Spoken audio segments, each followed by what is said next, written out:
Assez de la politique spectacle. Disons non à l'indignité et à l'impunité.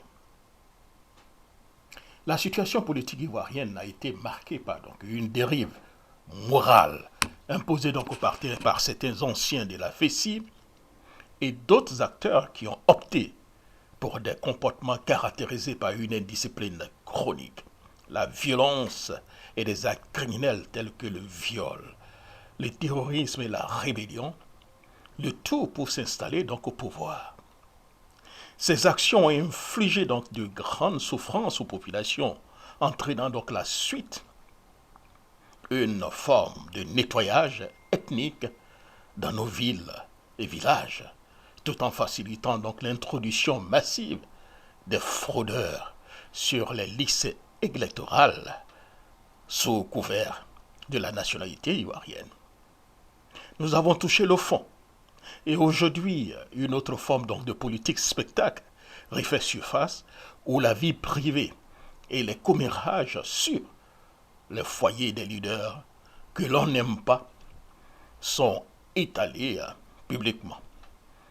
Des personnalités émériques qui ont eu des parcours exemplaires sont souvent ciblées par cette exposition orchestrée par des néo-ivoiriens ayant acquis la nationalité après la suite de l'agression de la Côte d'Ivoire par Ibé, Compaoré et Soro en 2002, comme pour nous rappeler que la politique ivoirienne appartient aux anti-moraux. Traditionnellement, les Ivoiriens n'ont jamais exposé les scandales privés de leurs leaders dans la presse ou réellement sur la grande place publique.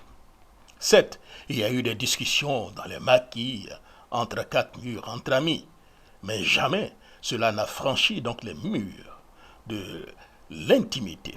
Aujourd'hui, nous plonge dans une forme de politique dégradante où les mensonges et suppositions sur les leaders sont étalés au grand jour.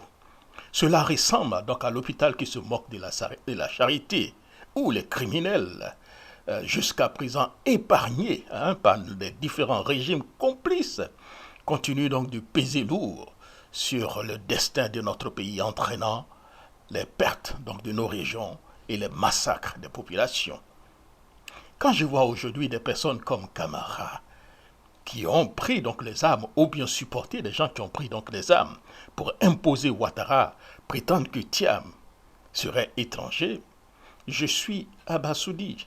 Je tombe les nues par ce cynisme et l'irresponsabilité de certains acteurs politiques. Ils ne sont toujours pas expliqués ou assumés les actes.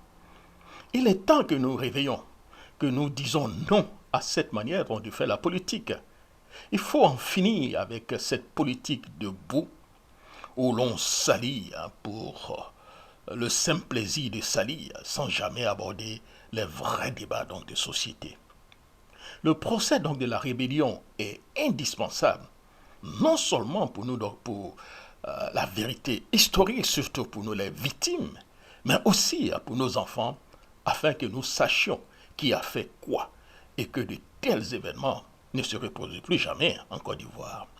En conclusion, chers amis, je dis non à cette politique du déshonneur, à de la manipulation et de la destruction qui a pris racine dans notre pays. Je dis non à cette violence qui continue de ronger nos institutions et d'exploiter les souffrances de nos peuples. Je dis non à l'impunité des criminels, de la banalisation de la vie privée des leaders et de cette politique spectacle qui détourne les vrais débats de fond. Je vous invite à faire comme moi et à dire non, haut et fort, bruyamment. Il est temps de mettre fin à cette mascarade et de retrouver une politique digne, ancrée dans le respect de nos valeurs et dans la justice pour tous. Merci beaucoup, cher ami. C'était mon billet, Jacques Roger. Alors demain, travaillez, ne pleurez pas. Prenez courage, ça viendra. Vous avez tout pour réussir. Une terre riche, de jeunes gens intelligents, qui ne demandent, comme la terre, vierge de chez nous, même la terre du Sahara, il suffit de quelques gouttes d'eau pour que vous voyez reverdir le Sahara.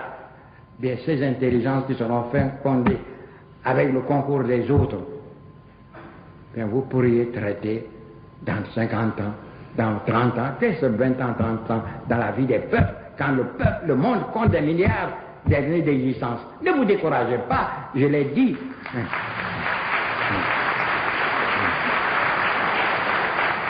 Je le répète pour les journalistes, la vie c'est une course. Personne n'a encore atteint son plein développement. Et on ne juge pas au départ, mais à l'arrivée, personne n'est arrivé. Donc, allez, courez avec eux. Donc, économie et équité, et là vraiment je lis les deux, parce que l'un sans l'autre ne vaut pas grand-chose. Si on veut générer de la croissance sans se préoccuper d'équité, c'est très facile. N'importe qui peut faire ça. Ce qui est difficile, c'est de croître de façon équitable, sans générer de pauvreté, et au contraire en réduisant la pauvreté. Donc vraiment, je veux que ce groupe-là ne se préoccupe pas seulement de taux de croissance, mais se préoccupe de lutte contre la pauvreté et d'équité, et comment on génère de la croissance qui va ensuite profiter à tous. Parce que c'est aussi le prix de la paix sociale.